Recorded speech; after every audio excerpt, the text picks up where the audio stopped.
Now, on the Georgia vote. Week 1 of the new session under the Gold Dome is in the books. We examine a few moves already made and their chances of becoming law. Also, it works, it builds security, gives people confidence. Secretary of State Brad Raffensperger looks back on the 2024 election and details his wish list for the new session. And our voice of the voter is a voice for those who are struggling, what she's most concerned about in this new year of politics. All right now on the Georgia Vote. From the 11 Alive studios, this is the Georgia Vote with Faith Jesse and Zach Merchant.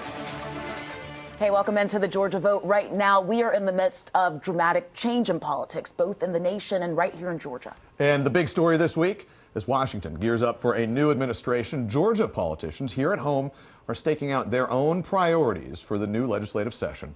Leading the charge for Republicans, Governor Brian Kemp, who used his State of the State speech before a packed State House chamber to again call for speeding up state income tax cuts and promise full recovery from September's Hurricane Helene. But he saved his strongest language for what has emerged as one of his top priorities, tort reform that could limit financial penalties from lawsuit verdicts.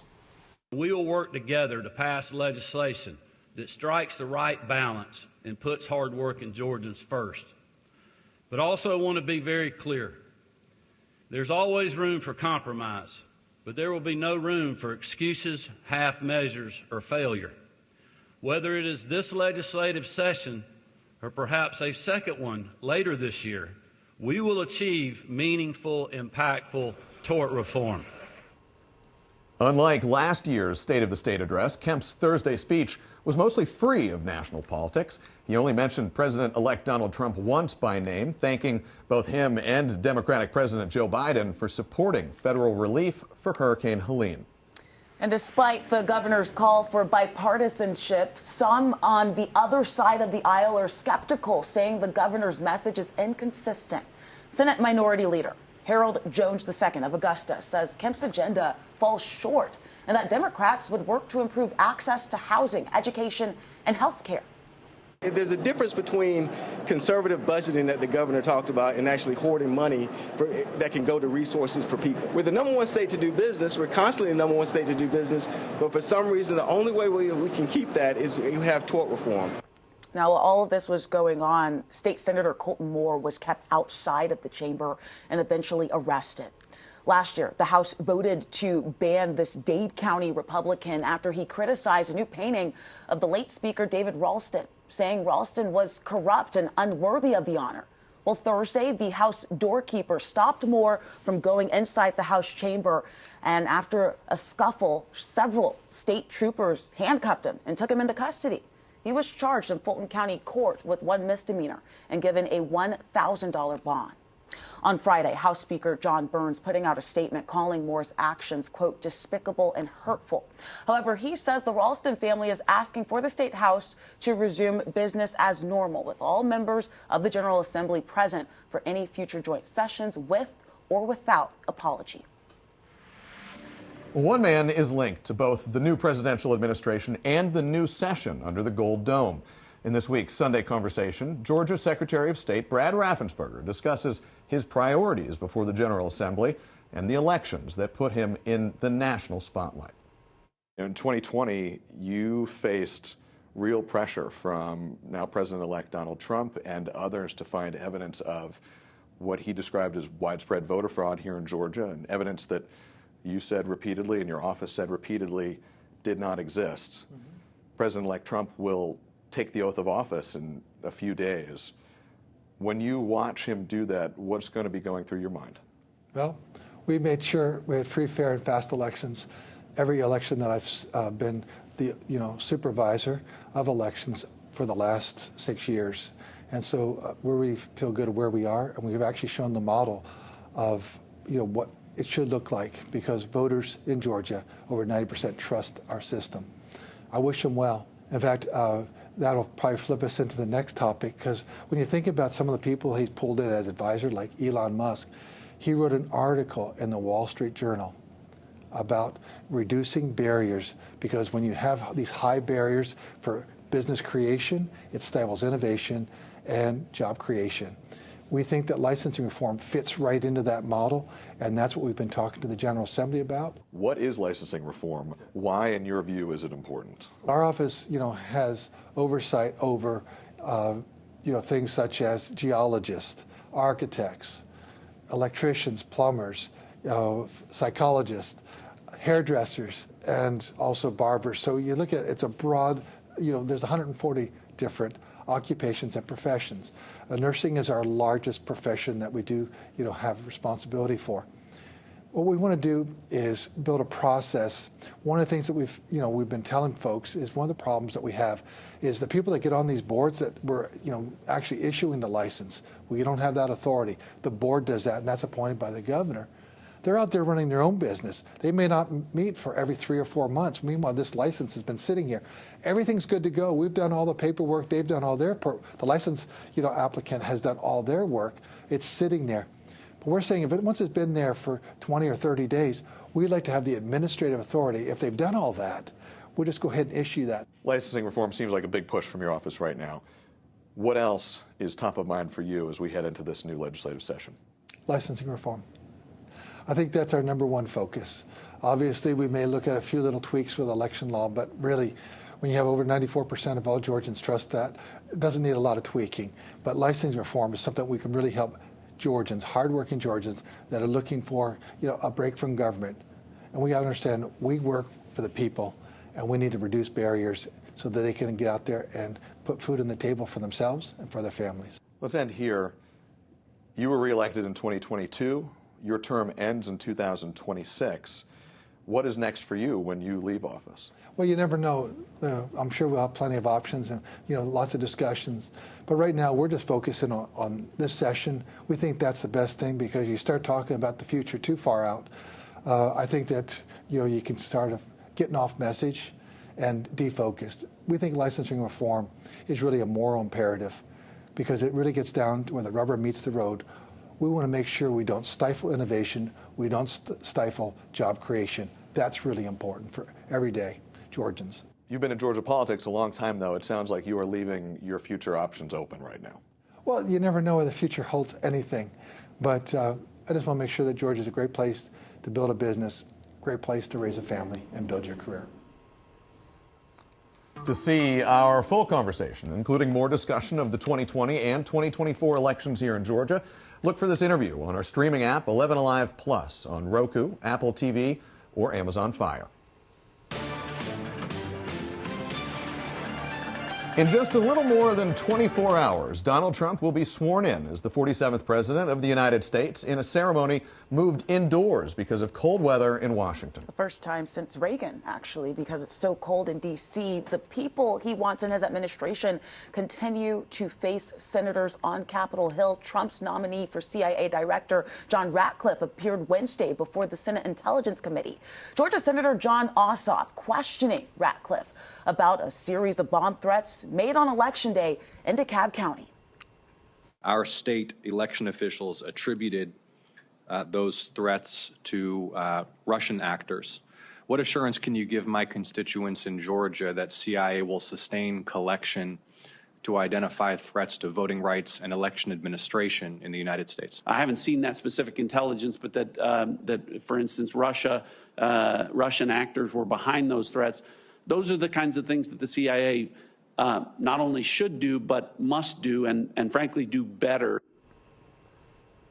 Another key cabinet pick, former Georgia Congressman Doug Collins, who has been tapped to lead the Department of Veterans Affairs. He was supposed to have his hearing this past week. However, it has been postponed until the FBI finishes its formal background check on the Gainesville Republican. Collins' first hearing is now set for Tuesday. And you can watch the inauguration tomorrow morning starting at 10 a.m. right here on 11 Alive. We will also live stream extended coverage on the 11 Alive Plus streaming app. And after the break, Jay Williams and Fal Sabak join us to look back on this first week of the new legislative session in our Politics Roundtable. And later, our voice of the voter helps those in need. But today, we'll hear what she needs to see from her elected officials.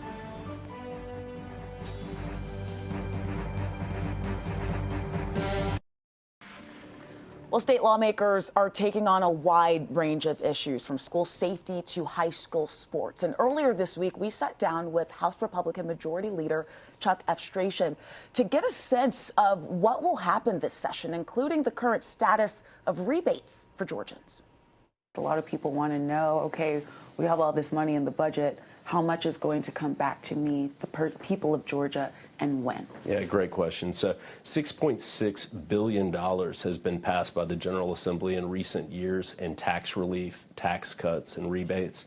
And we have another $1 billion rebate that we'll be considering this year. This is money going directly back to taxpayers. In addition, the governor today proposed a further income tax cut that will be helpful to all Georgians. The economic benefits that we've seen from the strong financial policy that we've had in the state, I think, has borne out with the great economic growth that we've had in our state. So the rebate would actually be a check in the mail, which is around $500 for married filing jointly.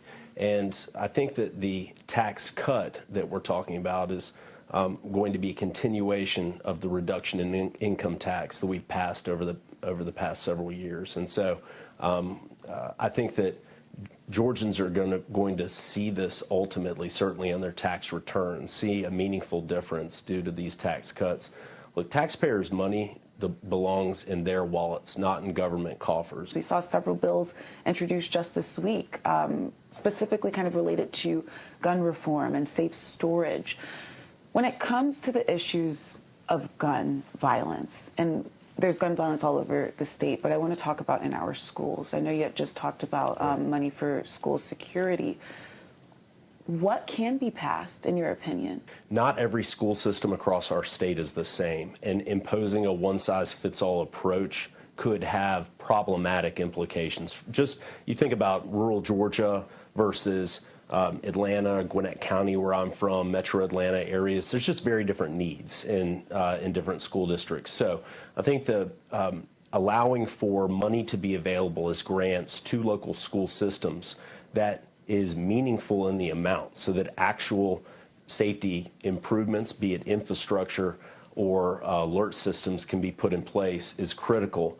And then providing follow-up so that the state can continue to be of support to those systems is a critical aspect of this. Now, in addition, funding student mental health needs and also ensuring that there's communication between school districts is an important way to add to the school hardening discussion. Do you see any areas of like safe storage or anything related to guns specifically passing this session? Sure. The safe storage legislation that was proposed last year passed the Georgia House and was very close to passage and enactment ultimately. I think that what's important, look, I'm an attorney. I go to a courthouse when I do my work, right? I go pass through security. There are means by which facilities can be secured.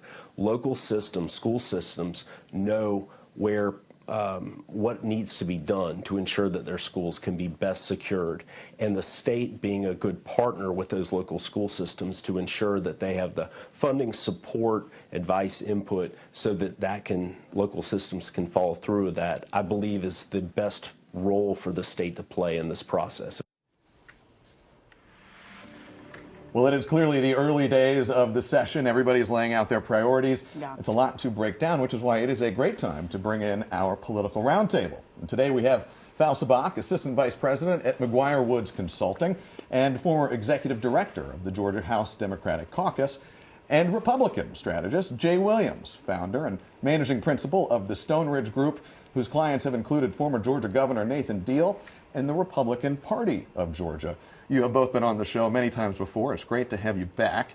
Val, let's start with you. Everybody's kind of putting their flag in the sand here about what their priorities are going into this session. What are you watching for as we head into the days to come? Yeah, I'm very curious to see what the state of Georgia is going to do with the surplus in terms of spending. I'm equally interested to see what kind of legislation, school safety legislation, that we're going to be seeing.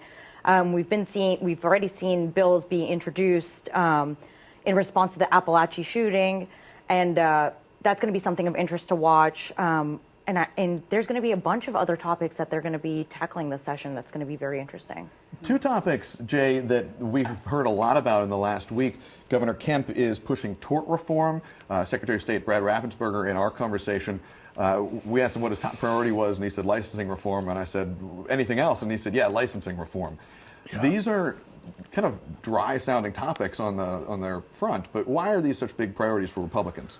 I mean, look, I think for Raffensperger, it's, he probably wants licensing reform, but it's probably also a political play. I mean, he's going to connect with all these different industries and all these individuals by trying to reform the licensing for them and build goodwill for them. So I definitely think it's a strategy to move him into the conversation when it's the Senate or Gov race that are coming up. Probably a little bit the same with Brian Kemp. He's tackled a bunch of issues. With tort reform, it's a big issue that concerns a lot of business owners, Chamber of Commerce types. And I think that connects him well with those. And obviously he supports it, but I think there's probably also a political play there as well for his campaign future. Yeah. And foul tort reform was a big thing, part of the state of the state. Even Governor Kemp saying, if we need to go into a special session, we're going to do that because, this could be his last year to get this thing done. In addition to tort reform, he talked about more tax cuts. He talked about the state of health care here in Georgia. My question for you, Val, is right now, what is the state of the state in Georgia? Look, I think the state of the state, we've been the #1 state to do business for over a decade at this point. I think it's trying to continue that and then trying to strengthen the families that are working here to make sure that it also is a #1 place for them to live. I think that's what the state of the state is. Jay, do you agree with that? Look, I think the state's in a great spot right now. I think that the governor's done a really great job, and I think that Republicans have done a pretty good job of managing things, and I think we're in a pretty good condition, and I would expect that to continue with this session. All right, well, we're going to stop right there for now. We're going to have much more panel after the break coming up here. Hey, welcome back. Panel is back for round 2.0. Jay and Val joining us. Okay, so tomorrow we are going to see the inauguration of President Trump 2.0, as a lot of people are saying. But we're also going to have some Georgia ties. We're going to see folks like Kelly Loeffler, David Perdue, Doug Collins, Herschel Walker, who is a big name, all being a part of this Trump team. Jay, let's start with you this time. What are you looking forward to with this new era? Well, look, I'm really excited. You've got a lot of important Georgians and a lot of important spots. Veterans Affairs is going to be great for Doug Collins, and you have Loeffler in the SBA, which I think is a great spot for her. And so I'm really excited to see what they're going to be able to do and help Georgia businesses or Georgia families improve their lives. Yeah, Val, you're coming in with a Republican trifecta at the top and here in Georgia. How does that look for Democrats? I think this is a good opportunity for Democrats to get ready for 2026, lay out the agenda, lay out what they want to fight for, and lay out their campaign strategy for next time. We do have a Senator Jon Ossoff is up for re-election. That will be a very big, important target for us to continue to keep a seat. Yeah. We're talking a lot about how Georgians will be playing a role in this new presidential administration. We've got about 45 seconds left. I want to ask each of you this. How will the potential policies of this new administration impact Georgians, do you think, Jay? I think it's going to put more money in their pockets. I think their lives are going to be better, and they're going to be able to spend more money and have more money for their families and grow their families, be more successful. Val, from a Democrat's perspective, how does your party operate in this environment now moving forward? I think it's laying out an opposition. I think it's laying out, what can Democrats deliver for Georgians if they are to be elected in 2026 on the state level and on the federal level as well. All right. Well, thank you both so much for weighing in. We appreciate it, and we hope to have you back again. Thanks. Well, after the break, this week's Voice of the Voter shares how giving back is giving others hope.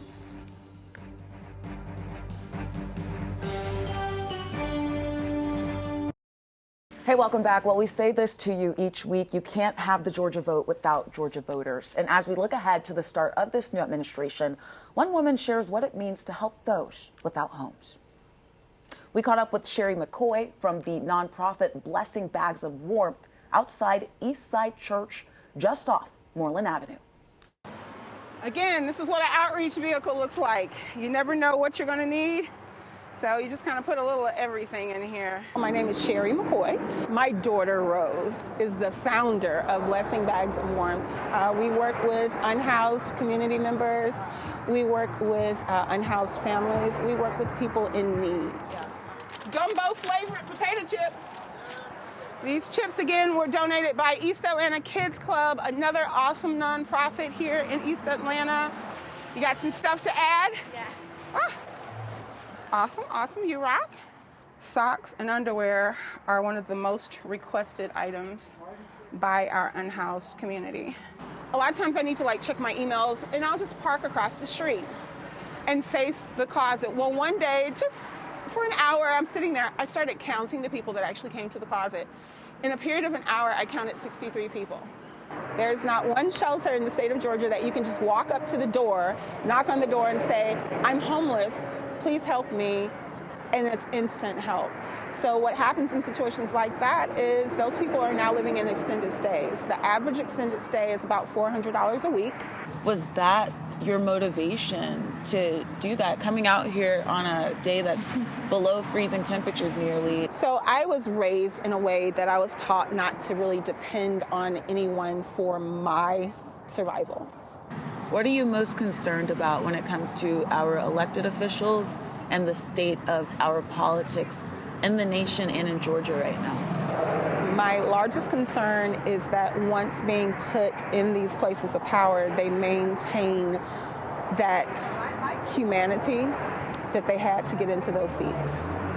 We've heard the promises, but how many times have the predecessors not kept those promises? What are you optimistic about?